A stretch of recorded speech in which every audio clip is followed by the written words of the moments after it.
सूर्य उदय होने से पहले बूढ़ा रत्ता धीरे से अपने बैल को थपथपाता है। उसका सिलहूट धुंधली रोशनी के खिलाफ स्पष्ट है। गांव जागता है क्योंकि रत्ता खेतों की ओर जाता है। उसके मौसम के हाथों से विशाल जानवर का मार्गदर्शन होता है।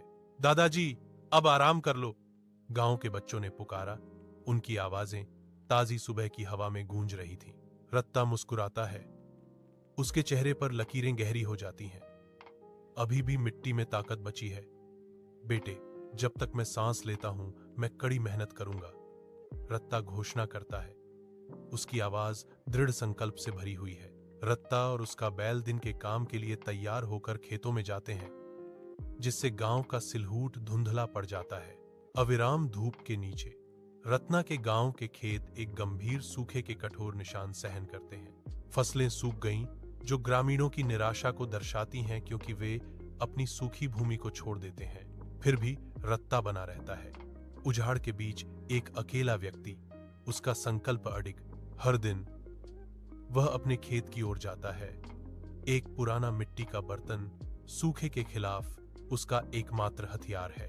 वह पौधों पर पानी छिड़कता है, बंजर परिदृश्य के खिलाफ एक कोमल अवज्ञा का कार्य। अरे रत्ता, इस सूखी धरती पर कुछ नहीं उगेगा, गांव वाले कहते हैं।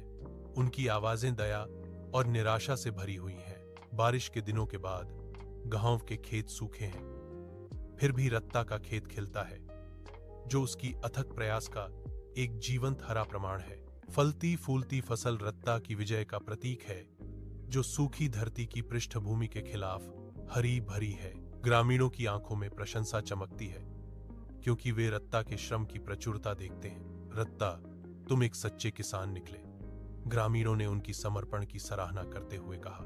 कड़ी मेहनत का फल वास्तव में मीठा होता है, वे कहते हैं। उनके शब्द रत्ना की उपलब्धि के लिए सम्मान और विस्मय का एक कोरस है।